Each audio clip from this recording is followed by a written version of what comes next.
Apoptosis was first recognized in 1972 by its characteristic morphology and was named after the Greek word apoptosis, means a failing away from.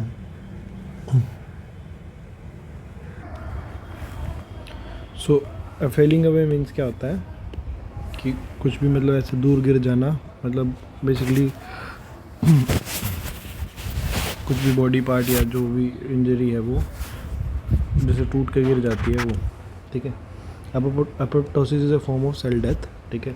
Cell death का एक फॉर्म है designed to eliminate unwanted host cell, ठीक है। Unwanted host cell remove करते हैं, ठीक है, थ्रू एक्टिवेशन और कोऑर्डिनेटेड इंटरनली प्रोग्राम्ड, ठीक है। किसके थ्रू? एक्टिवेशन, किसका? Coordinated internally programmed and series of events, ठीक है। तो क्या होता है? कोऑर्डिनेटेड इवेंट्स होते हैं जो इंटरनली प्रोग्राम्ड होते हैं, ठीक है। बहुत सारे ऐसे सीरीज़ में इवेंट्स होते हैं, ठीक है, brought by about set of gene products, ठीक है। मतलब जो किसके द्वारा किया जाता है? कुछ स्पेसिफिक जीन प्रोडक्ट्स के द्वारा, सेट ऑफ जीन प्रोडक्ट्स के द्वारा। मतलब बेसिकली क्या है? Apoptosis is a form of cell death. Cell death का टाइप है जिसमें हम क्या करते हैं? अनवांटेड होस्ट सेल को रिमूव करते हैं एक्टिवेशन के थ्रू। किसके थ्रू रिमूव करते हैं? एक सीरीज़ ऑफ इवेंट होता है जो एक्टिव कोऑर्डिनेशन के द्वारा एक्टिवेशन होता है और इंटरनली प्रोग्राम होता है, ठीक है। The program destruction of cell during embryogenesis, ठीक है। एक तो जैसे एक क्या है, जैसे प्रोग्राम डिस्ट्रक्शन होता है सेल्स का ड्यूरिंग एम्ब्रियोजेनेसिस, ठीक है। नेक्स्ट क्या है? हार्मोन डिपेंडेंट फिजियोलॉजिकल इन्वोल्यूशन, ठीक है। तो जैसे हार्मोन डिपेंडेंट हमारा क्या होता है? फिजियोलॉजिकल इन्वोल्यूशन है, जिसमें क्या क्या आता है? जैसे endometrium, lactating and prostate etcetera, ठीक है। हार्मोन डिपेंडेंट फिजियोलॉजिकल इन्वोल्यूशन, ठीक है। नेक्स्ट क्या है? Cell deletion in proliferation population such as intestinal crypt epithelium और सेल डेथ इन ट्यूमर्स, ठीक है। सो मतलब प्रोग्राम डिस्ट्रक्शन किसका? सेल का ड्यूरिंग एम्ब्रियोजेनेसिस।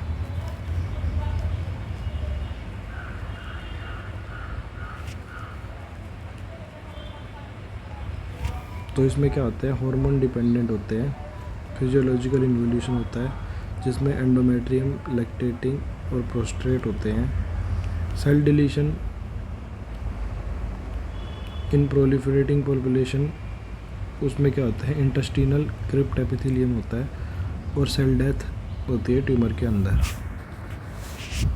तो programme destruction of cell during embryogenesis,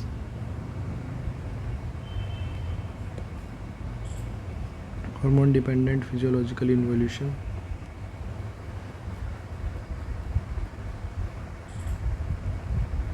इसमें endometrium, lactating, prostate, cell deletion in proliferating population,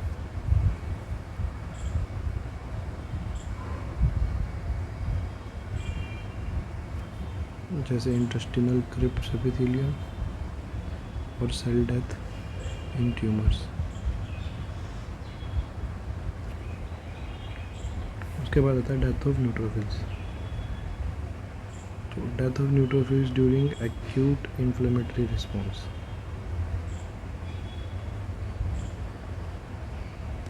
जब कोई भी एक्यूट इन्फ्लेमेटरी रिस्पॉन्स होता है तब जो न्यूट्रोफिल की डेथ होती है। Deletion of auto reactive B cell and T cell. More than 95% of B cells die in the bursa और फेब्रिकस, ठीक है। मोर देन क्या है? 95% जो बी सेल्स हैं वो किस में डाई करती हैं? बुर्सा ऑफ फेब्रिसस इन चिकन, ठीक है। That is bone marrow in the mammals, ठीक है, एंड थोमोसाइट्स इन द थाइमस, ठीक है, ड्यूरिंग मैच्योरेशन।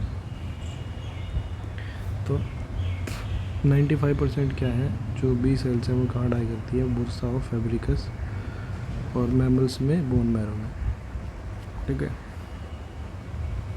और जो टी सेल्स हैं वो कहाँ, थाइमस में,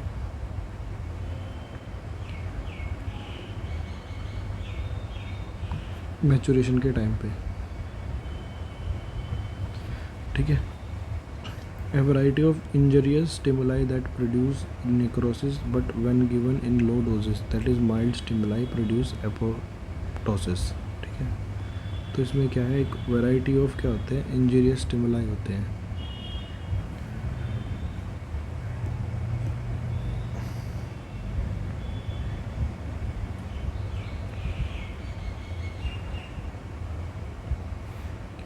जो क्या प्रोड्यूस करते हैं, नेक्रोसिस, जब हम उसको लो डोजेज में दें, ठीक है, that is mild stimuli.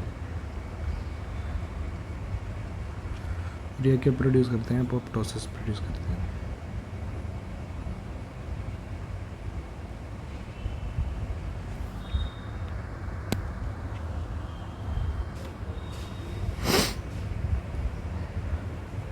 So failure of cells,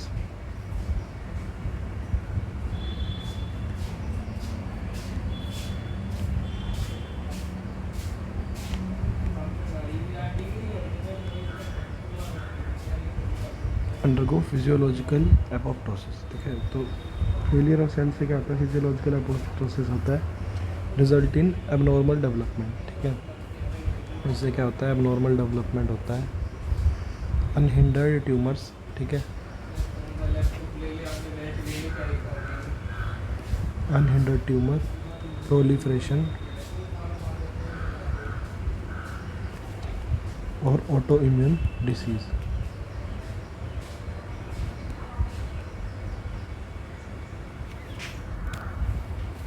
तो failure of cell undergo physiological apoptosis में क्या होगा, abnormal development, unhindered tumour, proliferation, autoimmune disease. उसके बाद आते हैं मॉर्फोलॉजिकल फीचर्स, ठीक है। तो मॉर्फोलॉजिकल फीचर्स में सेल श्रिंकेज, ठीक है। तो सेल क्या होती है, स्मॉलर होती है साइज़ में, एंड द साइटोप्लाज्म क्या होता है, डेंस होता है, ठीक है। Organelles are more tightly packed, ठीक है। ऑर्गेनली क्या हो जाती है, ज़्यादा पैक हो जाती हैं, और सेल साइज स्मॉलर हो जाता है, और साइटोप्लाज्म क्या हो जाता है, डेंस हो जाता है। देखो जैसे इसमें दिखाया हुआ है, छोटा हो गया है। उसके बाद आता है क्रोमेटिन कंडेंसेशन। तो जो न्यूक्लियर क्रोमेटिन है वो क्या होता है, कंडेंस हो जाता है, एंड इट एग्रीगेट्स पेरिफेरली, ठीक है। न्यूक्लियर क्रोमेटिन कंडेंस हो जाता है और एग्रीगेट करता है peripherally under the nuclear membrane and into well defined dense masses of various shapes and sizes, ठीक है। तो जो न्यूक्लियर क्रोमेटिन है वो कंडेंस हो जाता है और एग्रीगेट करता है पेरिफेरली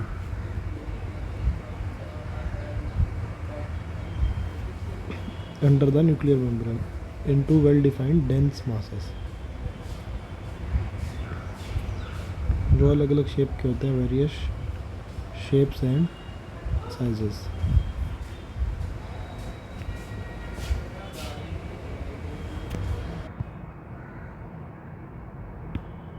देन नेक्स्ट है फॉर्मेशन ऑफ साइटोप्लाज्मिक ब्लब्स, ठीक है, दैट इज बड्स, ठीक है।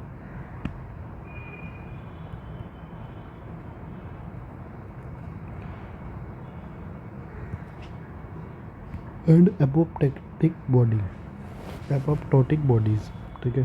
तो the apoptotic cells rapidly shrink, ठीक है। एपोप्टोटिक सेल्स क्या करती है, श्रिंक करती है, then show extensive surface blebbing, ठीक है। श्रिंक करती है फिर क्या करती है, extensive surface blebbing, that is bud formation, and finally undergo fragmentation into a number of membrane bound apoptotic bodies, that is vesicles and composed of cytosol. तो formation of cytoplasmic blobs and apoptotic body, जो apoptotic sales है वो shrink करती है और एक extensive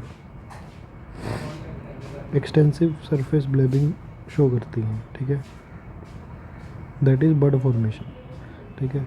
then फिर वो क्या करती है, फाइनली अंडरगो करती हैं फ्रेगमेंटेशन, ठीक है, और उससे क्या है, मेम्ब्रेन बाउंड एपोप्टोटिक बॉडीज़ में टूट जाती है, जिसको वेसिकल भी बोलते हैं, ठीक है। और ये किसकी कंपोज होती है, कंपोज्ड ऑफ साइटोसोल। साइटोसोल मतलब जो अपना साइटोप्लाज्म टाइप होता है वो। नेक्स्ट है फैगोसाइटोसिस ऑफ एपोप्टोटिक सेल्स और body by nearby healthy sales, ठीक है। तो जो नियर बाय हेल्दी सेल्स हैं वो क्या करती हैं, phagocytosis, either parenchymal cells or macrophages, ठीक है। इसमें क्या होती है, आइदर या तो पैरेन्काइमल सेल्स होती है या फिर मैक्रोफेजेस होते हैं।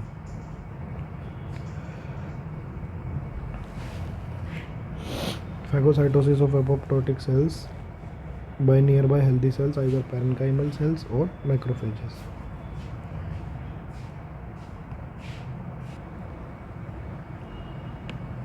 तो इसमें देखो जैसे ये फैगोसाइट है, ठीक है, इसको माइग्रेशन सिग्नल मिलेगा, एपोप्टोटिक सेल को ये खाएगा, और ये देखो फैगोसाइटोसिस ने इसको पूरा अंडर कवर कर लिया और खा लिया है। यहाँ पे IL-10 और TGF बीटा रिलीज होगा।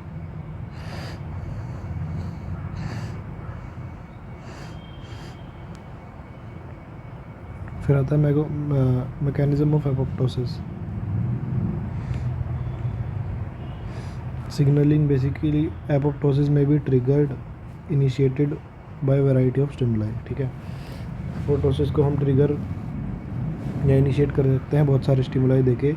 These range from intrinsic embryonic signals, ठीक है, इसमें हमारे क्या आते हैं, एक इंट्रिंसिक एम्ब्रियोनिक सिग्नल जो during example during development selected injurious stimuli that is radiation and lack of growth factor, specific receptor ligand interaction और release of granzymes from cytotoxic T sales.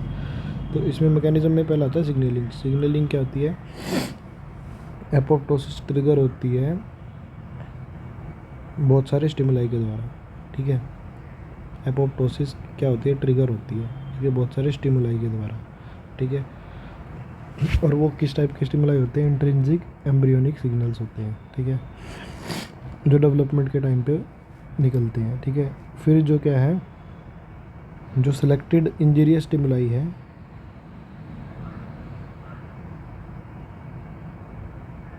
जो स्पेसिफिक रिसेप्टर इंटरेक्शन है, ये सब होता है इसके अंदर।